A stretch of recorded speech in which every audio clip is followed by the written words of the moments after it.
welcome back to The Give and Go. I'm your coach, Reynoso, here with my boy. Soltero, what's up, y'all? Real quick, congratulations to our survey winner. We have an official winner to announce. Jesus Arias getting the dub here. We will reach out to you via email, so look out for that email. Congratulations to Jesus Arias, and thank you all for the submissions. We really do appreciate it. Let's get into it, bro. Yeah, let's get into it. We have some crazy knockout phase playoff draw results. And I guess we'll just go down the line here. Please. Because these matchups are looking ridiculous. To start, we have a Ligue 1 matchup happening in the Champions League playoff draw with Stade Brestois facing off against Paris Saint-Germain. This is the worst draw Brest could have gotten because they have a yearly ritual of getting their asses whooped by PSG. All right? Yeah. Tradition, man. It's not going to be any different in this matchup. PSG, business as usual, as they always beat Brest in Ligue 1. PSG to the round of 16. Bro, it's so unfortunate because I thought Brest was, it's been a really fun story so far, man. The way that they even got to the Champions League tournament was so cool. And then the performance within this Champions League campaign so far has been so impressive. Is there anything to say? Can they live up? Can they fight up to that PSG form? Because right now, I will say PSG is playing their best ball at the moment. I think that works against Brest because the PSG from a couple months ago, I think, was a lot more shaky, a lot more questionable. At least as of late, they've gotten better results. I think PSG does end up winning this one pretty fairly. Yeah, Brest have only managed to draw PSG over the last 2 seasons, including French Cup matches. And they're just not going to be able to beat them. It's just not happening. You look at the table right now in France, Brest are smack dab in the middle. PSG are right at the top. It's over. What's funny is they're going to play each other this weekend. Wow. So we'll get a quick sneak peek as to how this might go. And it might be a 3-4-0 win for PSG this weekend. Or maybe PSG somehow surprised. But no matter what, 2 legs, there's no chance. That's 2 legs. This makes it really tough too, man. It's unfortunate. Any Brest fans out there, let us know how you feel about this matchup. And PSG fans, let us know as well, because I do think PSG will come out victorious in this game. Next up, we have a matchup of Soltero favorites. Club Brugge is playing against the one and only Atalanta, my friend. Yeah. I've loved Brugge throughout this entire Champions League campaign. I think they're one of the most realized teams in Europe. Their identity is so clear. They have a really sturdy defense and a very good counterattacking style of offense. Brugge do have some limitations, though. Specifically, they only average about a goal a game, right? And when you look at their opponents, Atalanta, they're getting 2, 3, 4 goals a game. And I think that isn't going to change in this match. At most, I see Brugge getting 2 goals, but at least for Atalanta, I see them getting 2 goals. I think Atalanta, their offense is too overwhelming. They're going to figure out how to break Brugge. Brugge is going to give them hell, though. I guarantee that. But I think Atalanta wins this one every day of the week. I think Atalanta just has a higher ceiling, man, if I'm being honest. The way that they played against Real Madrid, although they did lose that game, it was a great match where they went toe-to-toe with one of the best teams in the world. The way they played against Barcelona most recently was super impressive as well. I just don't see Club Brugge playing up to that level. I mean, we saw what happened against Manchester City, where Manchester City ultimately locked in and they were able to trash them 3-1. I get worried for Club Brugge. Once that defense gets unlocked, which will happen against this Atalanta team, how do they remain formidable? I don't think I can trust them in this situation. They need to keep it tight. If they can keep it tight for a full 90 minutes and going into that second leg, have a really nice tie going in, then maybe that's how they pull it off. But I just see Atalanta scoring in both legs and honestly just being the better team here. Yeah, I'm with you. It'll be a good test, though, for Atalanta and Gasperini to see how they fare against a defensive side that is ruthless on the counter. We've seen Atalanta be kind of leaky this season, and I'm curious to see how they're going to shape up defensively against this Brugge side. But yeah, I hope Brugge have a good matchup because they've been so good this season. Best Belgian side I've seen in like 10 years, and I'm going to stick by that side or by that take. I think that first game is going to be really fun in Belgium, but yeah, Atalanta's going to go through. I would say that better upset alert opportunity here than what Brest has against PSG so far. Oh, yeah. I wouldn't be the most surprised if Brugge pulls it off. I do think Atalanta is a much better team, so I have Atalanta going through. Let us know in the comments down below, who do you have going through in this matchup. Let's go to the headline, man. The headline, when I woke up and I checked my phone, the first thing I saw, the first thing that jumped out at me, we have a rematch. Yeah. Manchester City will be playing against the defending champions, Real Madrid, in the playoff knockout phase. Can you believe it, brother? We're going to see this matchup once again, but with a very different context surrounding both of these teams. Yeah, and when you look at City's context, it's just getting worse every time they meet Madrid. I think to beat Real Madrid, you have to be confident. You have to be in good form, and you have to be playing top-notch football. I can't say that about City right now. I can't. You also have to consider this is Madrid's tournament. They're the spiritual hosts of this damn thing every single year. So you have to be on it. Pep has steadied the ship over the last month. I'll give him that. But it still just hasn't been fully convincing. Madrid, on the other hand, haven't been that convincing either. But in my opinion, I just think they're going to show up. This is why they show up. This is how they get good, man. They show up in these big, big moments. And we've seen over the last 2 months, too, that Madrid's offense has been clicking just a little bit better. There's still some concerns for Madrid at the back. No, Dani Carvajal has been such a big miss. Kroos has still left a hole that they haven't fully filled. But I just don't see City getting the best of Madrid over two legs. Yeah, I think those concerns for Real Madrid are real, but I don't think they matter unless they're facing off against a top 5 side in the world at this moment that can expose that. If they're facing a team like Manchester City, I think it's going to be no problem, honestly, because the form that they've been in, they have been starting to lock in now that the games are becoming more serious. Mbappe's pursuing that Pichichi award right behind Lewandowski in the league. Yeah. They've taken first place in La Liga at the moment. Rodrigo is going off as of late, which is really, really good to see. And then Vinny Jr., Mr. Champions League, always has something to say once the big moments arrive. I just have more confidence there that they'll be able to be the ones that end up winning this matchup versus Manchester City, who, yes, got the result that they needed against Club Brugge, but even then showed signs of concern. And I don't see them fully being able to lock in the way that I see Real Madrid doing so, man. And for City, I wonder what tactical game plan they're going to have in this game. They can't approach Real Madrid the same way they have the past 2-3 years. They're going to have to approach it completely different if they want to have an actual chance at winning. Whereas in the past, they would have an almost shootout-like approach where, we see scorelines of 4-3, 3-2 because it was offense galore for both teams. I don't think Man City can do that this time. And I think they have to be way more conservative and honestly look to attack on the counter with, hopefully, guys like Marmoush, man. I would love to see him get integrated in this game and hopefully be that offensive spark that Manchester City utilizes in this matchup. That's what's going to be fun, is City still have some quality players. Marmoush has had such a stellar season, man. He's going to be registered for this knockout phase, and I think he's going to have an opportunity to at least show Madrid who he is. So that's going to be really fun to watch, but City's defense has been woeful. Mbappe, Rodrigo, Vinicius, Bellingham, one of them's going to have a field day against this really weak City defense. And I think ultimately that's why City's not going to win. It's our first time seeing Mbappe versus Haaland since 2020. Isn't that crazy? Shit. Yeah, it's 5 years since we've seen them match up in any sort of game. We finally get it here in this context, right? Holy shit. Completely different. But yeah, I agree with the defensive concerns for Manchester City. Kusanov can't start. He can't see the pitch. He can't even get close to it. And I love the kid, but he can't get close to it. We need to see the best version of Ruben Diaz, of Nathan Ake, Akanji, John Stones. They need to step up, and I don't think they ultimately will. I have Real Madrid going through in this tie. Folks, let us know at home. Who do you have going through in this headliner of a matchup? I can't believe we're getting this, but it makes sense with how far down low Manchester City finished. They end up drawing Real Madrid, and I see Real Madrid going through. Next up, we have an interesting tie with Juventus, the Italian side, playing PSV, Dutch side, PSV, in a matchup of...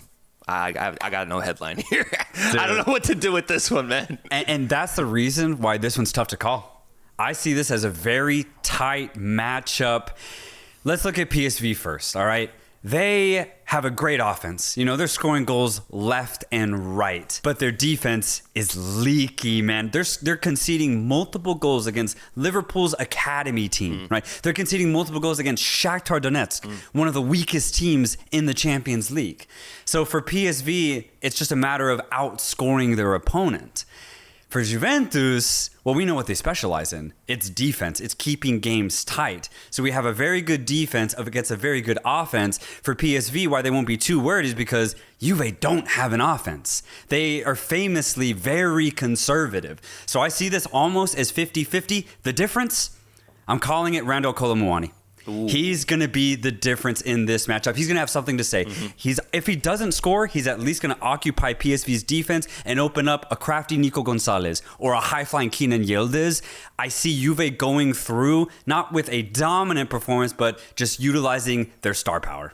Yeah, I see Juve as the better team going in. They face off against better teams more regularly, and although they don't get impressive results against those teams, I just see them have more quality to offer than PSV at the end of the day. Because PSV is so open at the back, I think we actually will see a much better version of Juventus's offense. I just would take it with a grain of salt, right? If Juventus scores 3 goals in this tie, I don't think that they're going to do that in the next round against a better team. Yeah. I think just because of the league difference and the quality difference, we're going to see a Juve side that looks a little bit more expressive on the pitch. I have Juventus going through here. Actually, no problem. I'm gonna say no problem. Juventus goes through because they do have very clearly the better defense and midfield. So I think they'll be able to control the match much better and then also be able to secure that back line. Yeah, I'm completely with you. I do think this is very tight, but I'm saying Juve go through. We follow that up with Monaco going up against Portuguese side Benfica. Benfica is here looking to make a splash in the Champions League after a crazy matchup that everybody saw against Barcelona.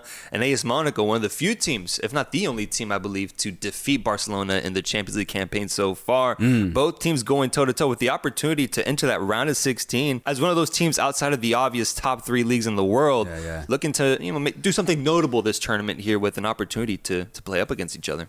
I think this game will be somewhat tight, for sure. Monaco, if you followed our analysis all season long, there's been a common trend. It's the idea that they have a lot of talent, a lot of potential, but none of it's realized. They don't have the finished product. Ben Seguir, Cluj, Golovin, even Mbolo, their striker, aren't really goal scorers. And that's Monaco's biggest problem. In France, they've been very inconsistent as well, whereas Benfica, they've been good. They've been solid. They keep most games pretty tight. If they're in an all-out warfare like against Barcelona, they at least keep up with them, or they keep a really nice tight game like in their match against Bayern Munich. I think Benfica have not been great, but they've been pretty damn good. I'm going Benfica, edging Monaco here. Oh, man. Pavlidis getting on the scoreboard would be nice. They do have really good counter-attacking offense, as we saw in that Barca game, and yeah, they can score goals, man. Benfica can score goals if they need it. Yeah. Monaco is more so... They've shown that they can be really inconsistent this whole tournament, because the moment I instill faith in them, they let me down, because they have gotten some really impressive results. I mean, I like Singo, man. I like Singo in that back line. I like the offense that they have up front with really creative players and lots of flair and lots of movement. But you're right, there's really no end product at the end of the day against the top teams. But for this matchup, man, I'm going to go Monaco. I'm going to go Monaco over 2 legs, getting it right. Because I do think if they get it right, if they can go with the right plan, the right execution, I do think they are just slightly the better team in comparison to Benfica. It's going to be a tight one, but I'm going to go with the Ligue 1 side, Monaco, winning this one. Now, this next matchup is the second biggest gap, just right behind Atalanta Club Brugge in terms of placement in the group, with 23rd side Sporting CP playing German side, who finished in 10th, Borussia Dortmund. Can Sporting CP figure this one out? These are 2 mid teams, bro. Mid. Even Dortmund at 10? Even Dortmund at 10, man. Let's look at Sporting first. Winless in their last 4 Champions League matches. Winless. 3 losses and a draw, and that draw was barely against Bologna. Sporting promised so much in September, a little in October, and since then it's just been disappointment. I don't think they have enough. Now, the fortunate thing for them is they're playing an equally declining side in Borussia Dortmund. Dortmund have gotten the results they've needed in the Champions League, but a lot of time it hasn't been convincing, or it's been against weaker opposition. And when you look at their form in the Bundesliga, it's been atrocious. The only positive I can give to Dortmund is they have the second leg at home. I think that's ultimately going to be the deciding factor here. And the new coach that can maybe at least hype up the troops for this one matchup here. I don't really see Sporting as a threat whatsoever, so I say Dortmund go through, but if I'm Dortmund, round of 16 is probably where it ends. I see two fatherless clubs here, man. Yeah. Amorim leaving Sporting CP, and then and Shahin leaving Borussia Dortmund. I'm seeing 2 fatherless clubs with no direction, a little lost here, and teams that in a way, kind of peaked already. Dortmund peaked last year, going to that Champions League final with an incredible run that had me writing an 8-page apology letter. But this time, I don't think I'll have to repeat that because I don't see this team reaching that same destination this year with what I've seen so far. And for Sporting CP, I mean, the best for them happened earlier this Champions League campaign when they started off really hot. They went up against Arsenal, they went up against Manchester City, and they got good results. But since Amorim left, man, it's just been downhill, man. Completely downhill. And I just don't see Jokic as being able to salvage the Sporting CP offense against Borussia Dortmund. So I have Dortmund going through here, but I don't know, man. I'm not excited about either one of these teams. And ultimately, I do find myself agreeing with you with your analysis and your take. It's two really mixed clubs at the moment. And I think Dortmund has a little less chaos going on right now and a little bit more confidence than Sporting CP, who has just not found a way to win games since Amorim left. Yeah, and for both sides, they're so lucky they drew each other. They're so lucky, man. Like, even Celtic Dortmund, I would actually give the edge to Celtic. I really would. But unfortunately, Celtic gets screwed in their matchup, and Dortmund gets so lucky here, and Sporting get lucky too. Yeah. I think Sporting have a chance here, but against any other team, I would go against Sporting. Next up, you already previewed it in a way. We have Celtic going up against Bayern Munich. Yeah. Bayern Munich, who has been an interesting team this whole year, a team that I have refused to put in the elite category as I've seen them play week in, week out. And Celtic, a team who I have applauded for the great campaign they've had so far, a lot of heart, a lot of fight, but a team that I just ultimately don't see prevailing against Bayern Munich because the talent difference is very, very clear, and Celtic in those final matches did show signs of concerns that I think Bayern will be able to expose. Yeah, I think especially over the last 2 months, Bayern have shown against weaker opposition on paper, they get the job done for the most part. There's still some cracks in Bayern. It's why I don't really see them as true title contenders. But against a team like Celtic, I think they'll be able to get the job done. That first game in Scotland, though, hey, I'm going to be there. I'm going to be so excited to see Celtic play a Champions League knockout matchup. It's going to be against Bayern, but hey, they might be able to make that first game tight. But even if that game's tight, I think Bayern will finish the job back in Munich. I see Bayern going through 10 out of 10 times. I'll be there with you. I'll be there with you until Bayern scores that first goal. And then I'm tuning out. I'm switching the fucking channel, man. I'm going elsewhere. Once Bayern scores that first one, I'm out. But if they can keep a clean sheet at Celtic Park, man, then I'm down. I'm down for whatever Celtic has to offer. It's been a great ride so far. Yeah. And the last matchup that we have is a great one between Feyenoord, Dutch side Feyenoord playing against AC Milan. You could say it's a tough one to call because of the form that we've seen from AC Milan, the flaws that we've seen with their defense and even their midfield as well, and kind of the inconsistent ride that they've had all season, not just in the Champions League, but also in La Liga. Going up against a Feyenoord team who's very similar to, man. Defeated Bayern Munich just a couple of weeks ago and then got absolutely pounced by French side Lille, man. And so two teams going in who I think have shown signs of inconsistency, but also positive signs as well of being a formidable football club at times. Who wins this one, man? Because I think it's very, very, very, very tight. No, it is. It's two very inconsistent clubs, and you already highlighted why. And just to make it worse for Feyenoord, we can't forget their 3-1 loss to Salzburg. Salzburg at home, mind you. Yeah. So you also look at their record in the Dutch league, and it's not good either. It's not bad, but it's not good. So Feyenoord have been very inconsistent all season long. But so have Milan, man. I mean, if you've watched our Milan analysis go through the season, it's frustrating because they have so much talent offensively. Pulisic having the best season of his career. Leao showing flashes of why he was one of the most sought-after wingers a year ago. But he himself is very inconsistent, goes ghost a lot of the times. Milan losing to Zagreb on the last day. So that's the one they just don't show up straight up sometimes, man. And that's the frustrating thing about Milan. But I'm going to say Milan go through for two reasons. One, they have the home leg, and I think that's going to be ultimately the biggest deciding factor.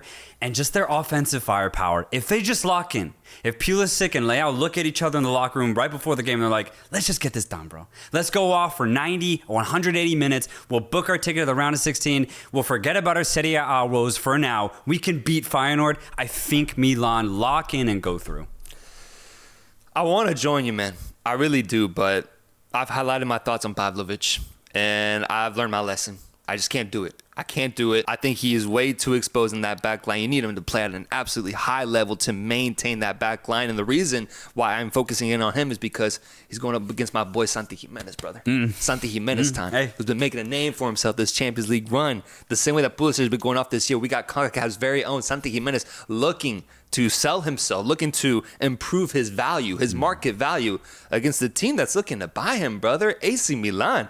I got Santi Jimenez balling out in this game, putting Pavlovic in his pocket and getting the offensive advantage in this game. And then ultimately, Feyenoord, I would hope that I can see the Feyenoord that we saw against Bayern. That's all I'm banking on. If they can be that defensive side where their goalkeeper, I can't remember their name, he had an incredible game in that match, went off. The whole defense was very locked in for 90 minutes. If we can get that version of Feyenoord, then I do think they can beat AC Milan, man. Like, they have a genuine opportunity here to do something really, really positive. And so I'm going to go with the Feyenoord storyline here, but at the same time, I can see AC Milan just pulling the result off and just getting, a squeaky result here, getting a 1-goal advantage and just winning it like that. I'm going Feyenoord on this one. Let's see Santi Jimenez ball out, and I'm excited, man. Pulisic against Santi Jimenez. Musa is well involved. Like, you got some CONCACAF names in this matchup that I think will make for a great game. Folks, let us know. Who do you have winning these matchups? What's your take? What's your reaction to the knockout phase playoff draw? I think it's going to be crazy. And it's happening really soon, man. Really soon. I think I saw it's like February 10th or 11th is the first match. Yeah, dude, it's crazy. It's literally in 2 weeks or week and a half time. That's crazy. And what I've noticed for all the knockout schedules, the first leg and the second leg are back-to-back. It's like week one and then the immediate week. Where there's not going to be like a weird 2-week break between legs like they usually do in the quarterfinals and semifinals. Throughout the whole knockout stage, it's just back-to-back, man. It's going to be nuts. I like that. It's going to be nuts, folks. Let us know, and we will catch you next time for our round of 16 reaction and preview once we have the teams decided.